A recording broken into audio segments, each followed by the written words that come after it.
In this 25th anniversary year of September 11th, the Tunnel to Towers Foundation continues to honor America's heroes. Heroes like Fire Lieutenant Michael Wells, who was inspired by 9/11 to serve his community. After 14 dedicated years of service, he lost his battle with occupational cancer, leaving behind his wife, Katie, and their 3 children. Tunnel to Towers honored Lieutenant Wells by paying off the family's mortgage in recognition of his sacrifices. Donate $11 monthly and amplify your impact with a car or land donation. Go to T2T.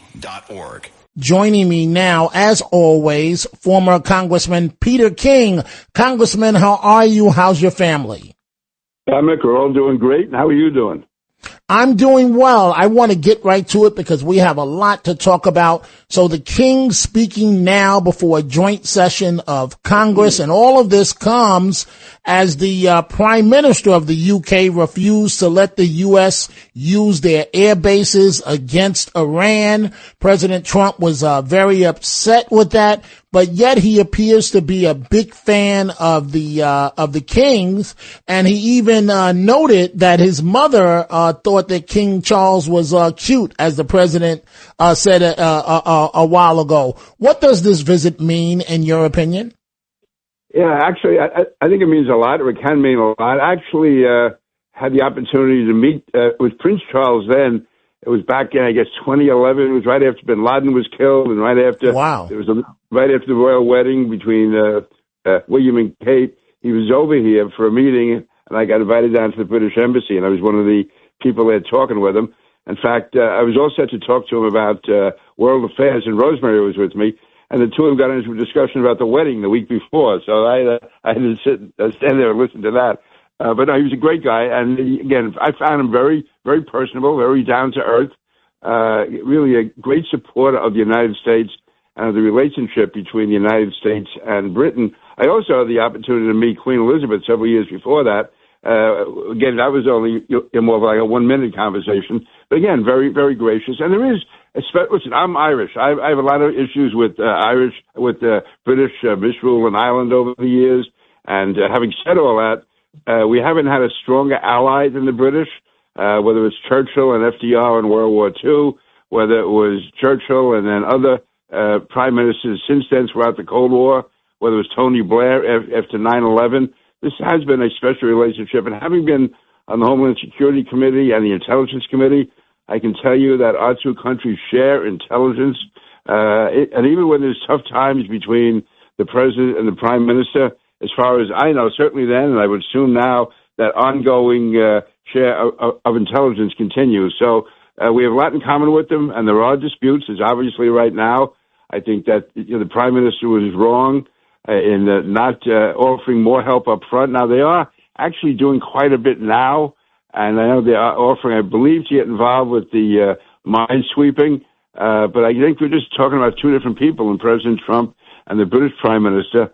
I'm not saying this in fairness to him, because it's up to him as a leader to stand up to it. But I think there is like an anti-American, certainly anti-Trump attitude among certain elements of the British, certainly among his more left-wing Labour Party. And so he's not given the same cooperation, like I said, that Tony Blair or Churchill or Margaret Thatcher would have given. But I hope it can be worked out, and because, again, we have a lot in common. And apart from all that, just practically, all the democratic countries of the world, I'm saying that with a small d, really have an obligation to work together, because there's evil forces out there led by, Islamist radicals, led by China, by Russia. There's a lot of enemy forces out there, potential enemies and current enemies. And so to the extent we can keep our alliance with the British strong, or remake it strong, and then also to have a better relationship with NATO, where they do step up and meet their obligations in a better way. It's better for all of us, but it's not going to come easy, and I give credit for the president to try to work his way through it. Well, there are two things that I want you to listen to, Congressman King. One, sure. This is Mark Beckman, who is the senior advisor for the First Lady of the United States, Melania Trump. He appeared on Fox News, and rightfully so, calling for Jimmy Kimmel to be terminated from ABC. He responded last night What does Melania think about that? Is she buying it? It's done. It's over. Jimmy Kimmel should be terminated from ABC. And I think ABC needs to determine, is this the type of person and violent rhetoric that it wants to affiliate with? Think about it. ABC has been protecting Jimmy Kimmel now for a long time. This isn't an isolated incident. It's been going on and on and on. And the problem, as you're very well aware, is that there are crazy people out there who are listening to this violent rhetoric, this terrible political-oriented violent rhetoric, and they're turning it into action. So for the third time now, our president has had his life at risk. Yeah. And it's because of this rhetoric. There's no doubt about it. It's almost so the First Lady's had enough. So, Congressman King, your take on this situation? I think that Jimmy Kimmel is a sleazebag looking to get paid off of the back of the president and the First Lady. Your take on this situation? I think you and I would use worse language if we weren't on the air. No, he's a real lowlife. Yes, absolutely. And when he tries to pass off, well, I was just talking about Donald Trump being older than Melania and all that kind of nonsense. The fact is, you're talking about a president who has had two serious assassination attempts. One which came within probably a half inch of killing him and murdering him. And so this isn't the context where you had some like Friars Club party and people joking around. You're talking about a president of the United States, the leader of the free world, who has had two very serious assassination attempts coming in with inches of killing him, murdering him. And also we know that there are any number of threats out there at any given time. And we also know with social media and with the growing number of mentally ill people in the country, that something like that is just an incentive.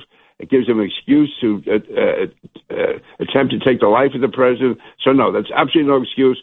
If he means what he says, then he was a dope. If he's that ignorant not to realize the importance of his words with all the people he's speaking to on his show and joking about the president of the United States dying soon, then he's either kidding himself or trying to think, the rest of us are dopes and are falling for his line of BS.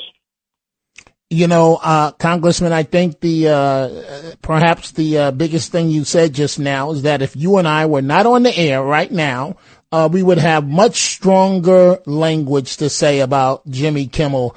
I mean, he's just despicable. I mean, anyway, and we both know he would never make a joke like that about Obama or Michelle Obama. Never in a million years. It just wouldn't happen. Okay, let's get now to second comment I want you to listen to.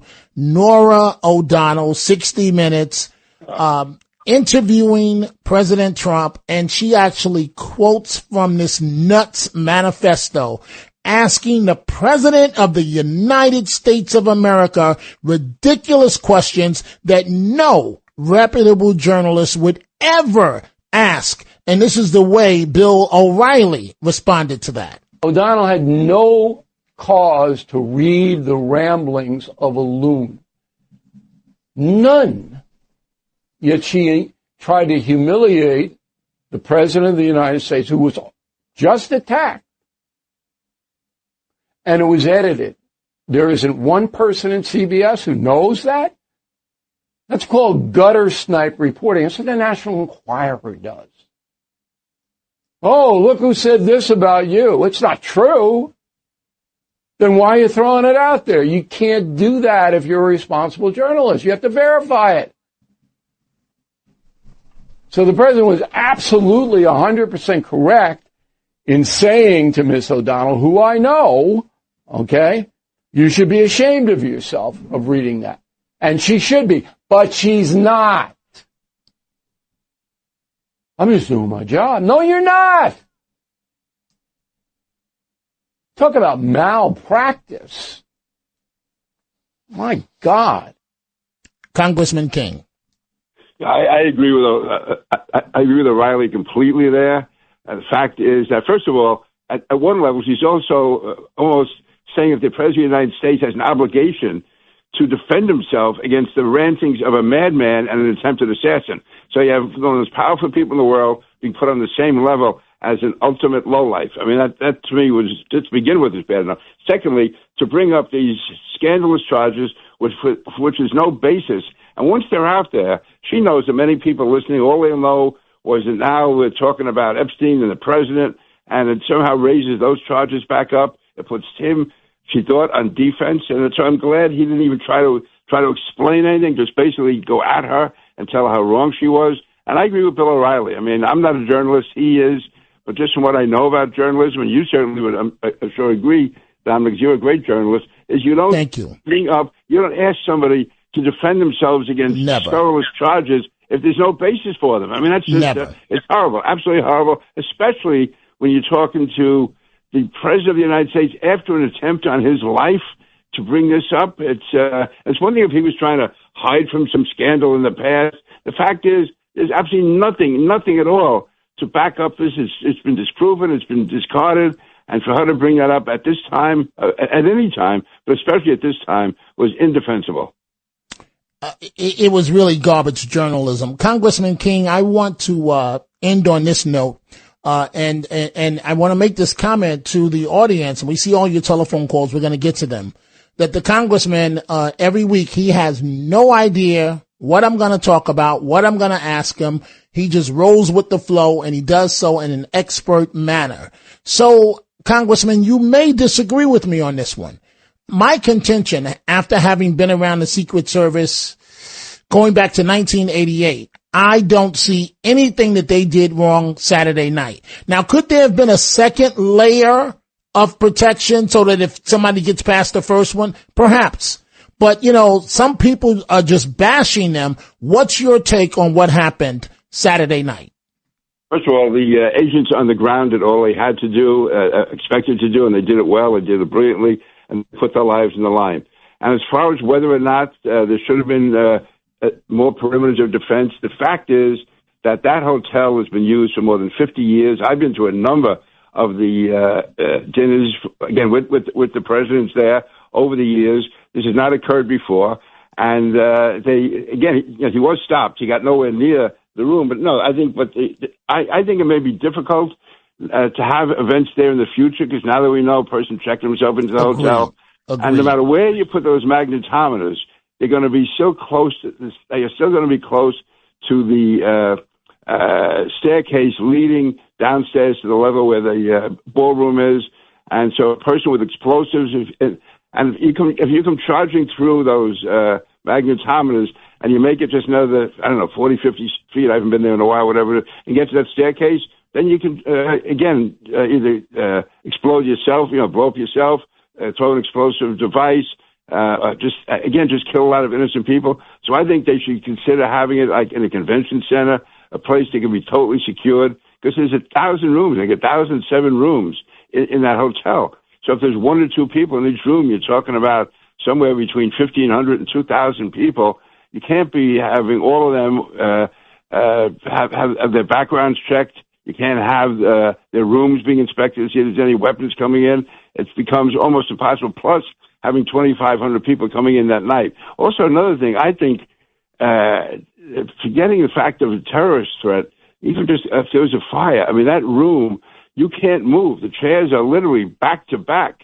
And if you notice, like the Secret Service guys were leaping from table to table because there was no lane for them, to go through. So I think a lot has to be looked at. But as far as that night, they did what they had to do. And boy, it's so easy to criticize. Anytime there's any incident, you can find something. This could have been done, that could have been done. Thank you. But if you're the man and woman on the spot, you're going to make quick decisions. And again, the fact is this guy succeeded, and there was no loss of life, and there was no serious injury. So to me, it could be better going forward, but based on what was known, I think they did an excellent job. Congressman King, it's always great to chat with you, and you're so correct. It's always so easy to criticize Hollywood. Well, I would have spun around and dropped down to my knee and did a somersault and then shot him. All of this nonsense. Congressman King, thank you so much. As always, thank you for joining us. And Rosemary's waving. She said, send my love to Dominic. So there you go. Oh, I'm sending it right back. Thank you, Congressman.